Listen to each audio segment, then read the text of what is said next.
ببص لقيت مدرعات ودبابات وقوات وكوماندوز. حياتنا كلها كانت ضرب نار في ضرب نار طوال 6 سنوات.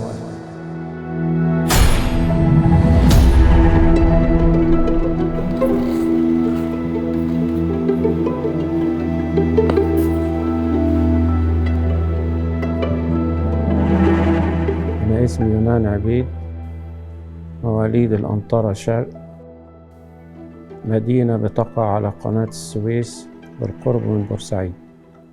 متزوج وعندي 3 بنات، سارة وسوسن وسالي، وأنا مواليد 57.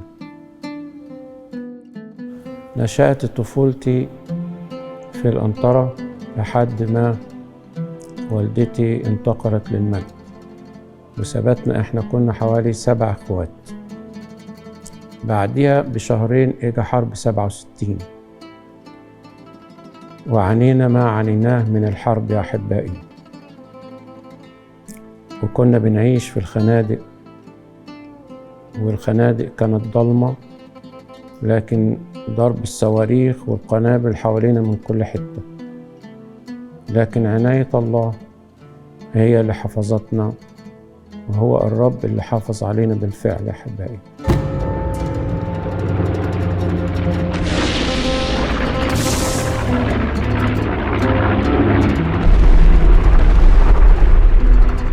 نجينا من موت محقق. كان معانا الكتاب بيقول أنا معكم كل الأيام إلى انقضاء الدهر.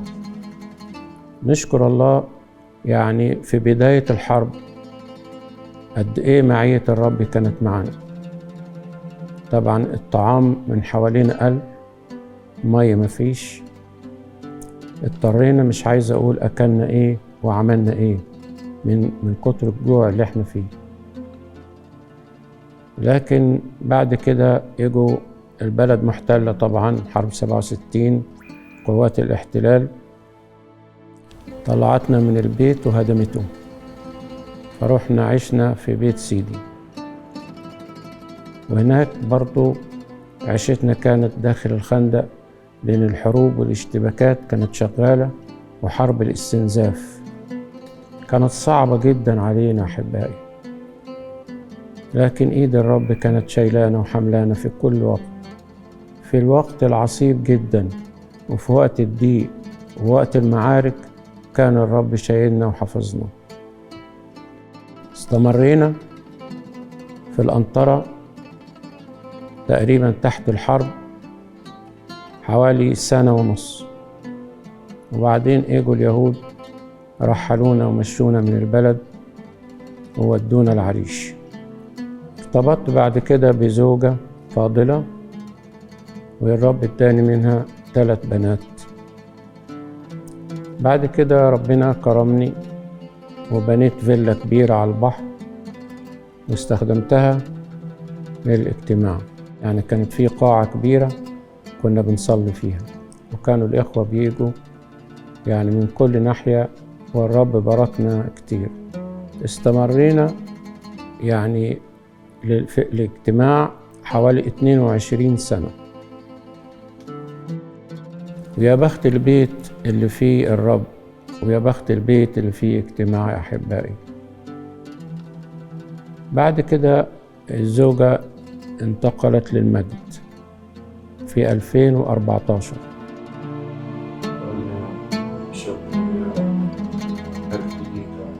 أنا اسمي سالي يونان، أنا أصغر واحدة في إخواتي. كان عمري وقتها 12 سنة لما مامتي انتقلت. كنت صغيرة، الموضوع ما كانش مأثر فيا وأنا صغيرة قوي، لكنه لما كبرت حسيت قد إيه إن الموضوع وجع، وإنه أنا كنت أكتر واحدة في إخواتي محتاجاها، وأنا كنت أصغرهم. كنت كتير ببقى محتاجاها وعايزة أكلمها، وطبعا كان الموضوع صعب لأنه هي خلص ركضت. لكن بعدها مرينا كمان بظروف الإرهاب، وقد إيه كان الوضع صعب، إنه ما كانش فيه أمن، ما كانش فيه أمان، ما كانش فيه استقرار. الإرهاب يا أحبائي عانينا فيه أكتر من حرب 67. في يوم الساعة 3 الفجر اجوا البيت 6 دواعش ملتمين لابسين اسود في اسود كده. يا رب في يديك أستودع روحي، فأنا طلعت لهم كن معي. وأنا طالع بقول له يا رب في يديك أستودع روحي. ما كنتش ضامن أرجع تاني للبنات، وبصيت عليهم من البلكونة، طلعت لهم البلكونة عشان الدواعش أول ما بيشوفوا اللي عايزين يخلصوا عليه يضربوه طلقتين في دماغه. فأنا بصيت عليهم كده اهو، وأشكر الله يا أحبائي، ال6 مشيوا من قدامي ما ضربوش عليا ولا طلقة. دي كانت عناية الله بالفعل ومحبة الله فيا. وأنا قاعد أبص عليهم هم ماشيين، لحد ما طول ما هم ماشيين أقول المجد ليك يا رب، المجد ليك يا رب، المجد ليك يا رب، لحد لما اختفوا عن نظري وراحوا على البحر. بعد كده أنا طبعا فرحت، خشيت لبناتي وقضيت بقية الفترة من الليل في الصلاة، وشكرت الرب إنه الرب إداني عمر ووقف جنبي. لأن في الفعل لو أنا رحت مين كان هيعتني بالبنات ومين هيربيهم؟ لكن عناية الله فائقة يا أحبائي. بعد كده اشتد الإرهاب، بقينا نصحى على ضرب النار وننام على ضرب النار وعلى التفجيرات اللي تهز البيت. لكن نشكر الله مفيش إزاز واحد اتكسر من بيتي. مرت الأيام، بعد إراقات زوجاتي ب6 شهور كانت خطوبة بنتي سارة كبيرة. طبعا أهل العريس قعدوا عندنا 3 أيام، وفي اليوم الثالث كان يوم أحد والصبح الفجر مشوا وسافروا على القاهرة. الساعة 12 سمعت ضرب نار كثيف رهيب جدا. بناتي صحيوا، أخدتهم في حضني، قلت لهم ما تخافوش ما تخافوش. سارة الكبيرة قالت لي يا بابا يلا نصلي.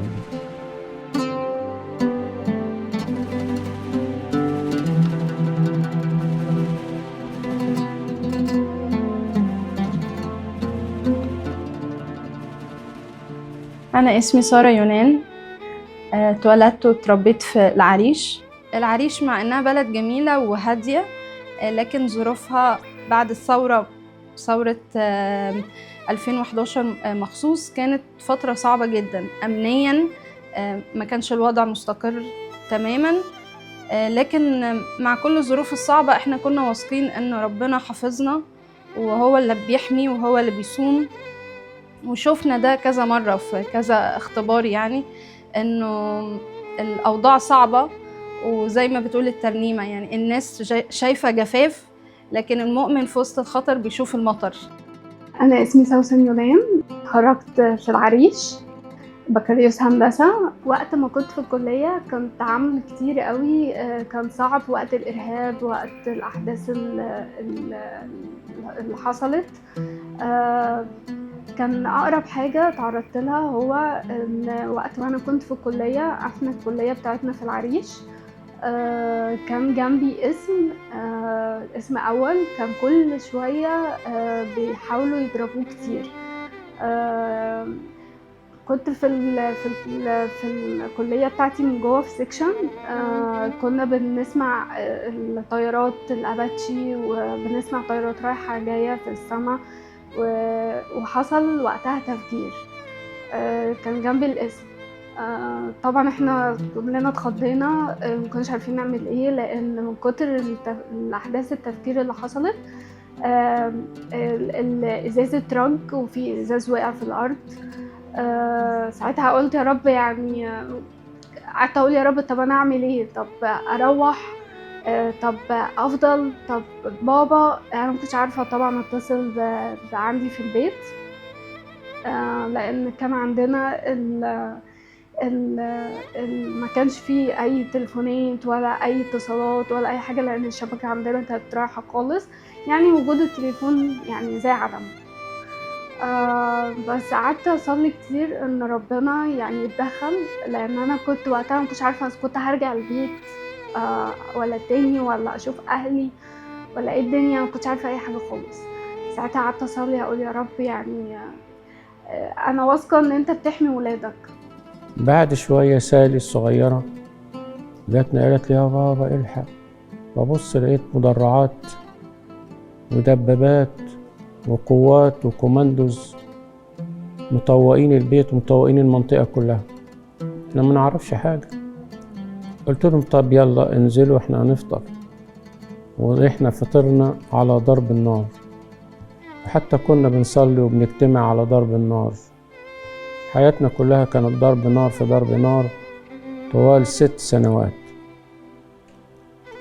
بعديها استمرت المعركة والاشتباك من الساعة 12 لحد الساعة 4 أحبائي. أنا اسمي صامويل صفوت وشهرتي باسم. ارتبطت بسارة في الخطوبة كانت في 28/8/2014. مجرد ما رحت بيتهم بديت أختبر اختبارات مختلفة تماما. فأول مرة أفتكر وأنا في الكنيسة في الاجتماع كنت بصلي، وأنا بصلي سمعت صوت ضرب نار. فأنا مش فاهم هو أنا المفروض أكمل، هم هفتح عيني ألاقيهم منبطحين في الأرض ولا إيه اللي هيحصل؟ فبس كملت صلاة، وبعدين اكتشفت إن هو ده الطبيعي العادي، أصوات ضرب النار والتفجيرات، لأن المنطقة هناك ملتهبة جدا. كان الإرهاب فيها من أصعب الأحداث اللي ممكن تشوفها في حياتك.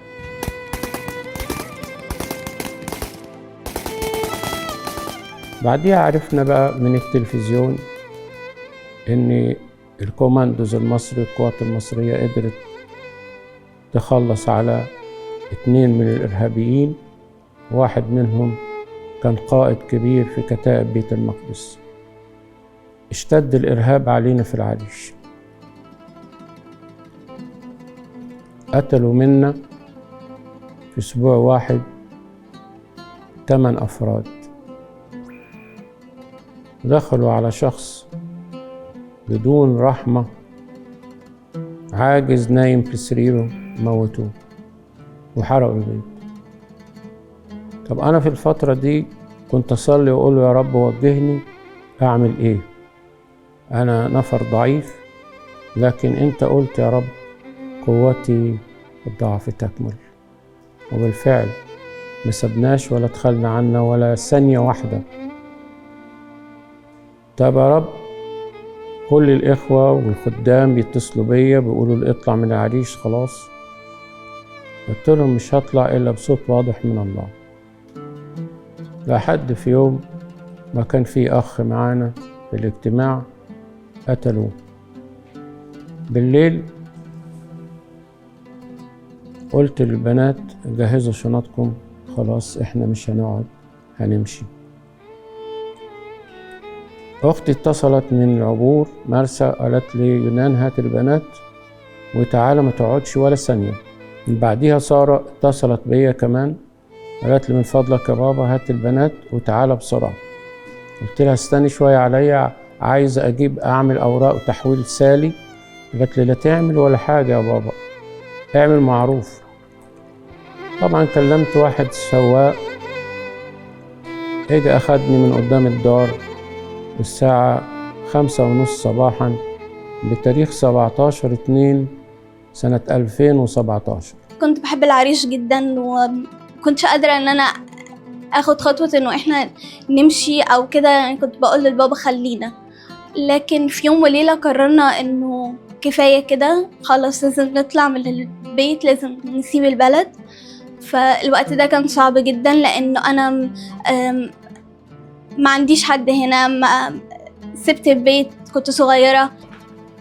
يلا يا بنات، يلا يا بنات هنمشي، هنسيب العريش، يلا شهلوا شوية كده اهو عشان مفيش وقت. طبعا طول الليل سوسن وسالي جهزوا الشنط، والساعة 5:30 صباحا اجت السيارة وخدتنا وانطلقنا. ودعنا كل شيء في العريش، ودعنا الشجر، ودعنا الحجر، ودعنا البشر. وانطلقت بينا السيارة واحنا ماشيين. كنت بصلي طول السكة لأن كمان بناتي الاتنين بشعرهم، وأنا طبعا رحت مغطيهم بالبطانية علشان ما يبانوش، لأن في السكة في تكفيريين وفي إرهابيين. انطلقت بينا السيارة وأنا طول السكة بصلي. مشينا من جنب مدرعة، بعديها بشوية سمعنا تفجير وعرفنا إنهم تكفيريين فجروها. طبعا أنا كل جندي كان بيتصاب، مش بيموت، بيتصاب كأني أنا اتصبت. كل جندي بيموت كأني أنا مت. بالفعل أحبائي قد إيه كنا مرتبطين بالشرطة والجيش اللي قدر بمعونة الله إنهم ينهوا على موضوع الإرهاب في العريش، وده ما كانش بالأمر السهل، كان بتضحية كبيرة منهم. طبعا هم كانوا بيعتنوا بينا، بيهتموا بينا، ومش عايزين أي حد من الأهالي أو من المدنيين يتصاب. انطلقت بينا السيارة لحد ما وصلنا منطقة اسمها بير العبد. هناك بديت أشعر بالراحة شوية، لكن كنت طول الفترة دي بصلي. ومن العريش لحد ما وصلنا الأنطرة أخدنا ساعتين، وهناك بنعدي معدية في قناة السويس. ولما عدينا ورحنا على الأنطرة غرب، طبعا خلاص حسينا بأمان، فبناتي كشفوا البطانية قالوا هي، هيصوا وفرحوا إنهم على قيد الحياة. بديت اشوف خطة الله معاهم من اول ما ازاي انه بعد وفاة طنط بحاجة بسيطة ارتبطت، وقال لي كده بابا يونان انه ده كان تعويض من ربنا، ودخلت الفرحة لبيتنا ولحياتنا. وفي مرة من المرات قال لي خد العربية ارجع بيها في 2016، ارجع بيها القاهرة، ما تخليش العربية في العريش. قلت له طب انتوا بتحتاجوها؟ قال لي اسمع مني، خلي العربية معاك في القاهرة، بلاش تخليها في العريش. خدتها ورجعت بيها القاهرة. وحصل بعديها في 2017 الأحداث الإرهاب الشنيعة، القتل المسيحيين، ما كانش هينفع يجوا بيها من العريش. ولو كانت العربية فضلت هناك كان ممكن تتفخخ، تتخطف، تتسرق من البيت. أحداث كتيرة صعبة جدا، ما كانش حد منهم هيعرف يجي بيها من العريش، وما كانش مسموح إنه حد مسيحي يخش تاني العريش حتى عشان يجيب العربية. توجهت مش عارف نفسي أنا رايح فين. رحت على العبور عند أختي شوية، وبعدين جا باسم جوز بنتي وسارة أخدوني بالسيارة. قعدت عند باسم وسارة 90 يوم، ليس لي مأوى وليس لي مكان وليس لي بيت. تذكرت الرب يسوع المسيح لما اتولد في مزود، والكتاب بيقول لم يكن لهم موضعا في المنزل. يعني ما كانش فيه منزل يتولد فيه الرب اللي هو مالك الكون، واللي مكتوب عنه الجالس على كرة الأرض وسكانها كالجندب. ما يلقاش مكان يتولد فيه، يعيش كالغريب. فأنا قلت له أنا يا رب زيك وبتمثل بيك، وإنت اللي هتساعدني، وإنت اللي هتوجدني مكان أعيش فيه أنا وبناتي. حبايبي في الإسماعيلية أخ رامي بعت وجاب لي العفش، ووقفوا معايا إخوة الإسماعيلية، وكل الأحبة والإخوة سندوني. طبعا السند الوحيد والأول هو الله ليا في الحياة، لكن برضو الأحبة ما تخلوش عني وسندوني بالفعل. أكتر حاجة هزتني يا أحبائي إن أنا أرحل وأسيب العريش، وأسيب المكان اللي تعبته وبنيت فيه، بنيته. وده كان بالنسبة لي صدمة كبيرة في حياتي. طبعا الصدمة الأولى انتقال الزوجة، والصدمة بين انتقال الزوجة والصدمة الثانية ترحيلنا من العريش كان 3 سنين. وأشكر الرب لما جيت القاهرة هنا أحبائي برضو ربنا بعت لي ناس أفاضل بالفعل، يعني سندوني وحافظوا عليا ورعوني بالفعل. وأشكر الله من أجل كل الأمور الطيبة اللي الرب سمح لي بأن أعيش وأكون معه. زي ما احنا متعودين ان ربنا كان بيسمع صلاتنا وبيستجيب في وقته، وزي ما حفظنا في فترة الإرهاب الصعبة وحفظنا من كذا موقف كان خطر، زي ما طلبت منه يا رب من فضلك عوضنا في وفاة ماما، وفعلا هو بعد فترة بسيطة جدا بعت لنا التعويض، والتعويض كان في باسم جوزي وفي عيلته. هو فعلا ربنا أخد ماما عنده، لكن عوضنا بماما تانية وهي حماتي، بس أنا مش بقولها حماتي لأن هي فعلا أم تانية، ومش بس أم ليا لكن أم كمان لإخواتي البنات، ووجودها هي وبابا حماية برضو كان أجمل تعويض في حياتنا. أنا بقول له يا رب أنا بين إيديك، أنت استخدمني وأنت أعطيني إن أنا أكون بالفعل جندي صالح ليك ولإخواتي وفي أي مكان بروحه.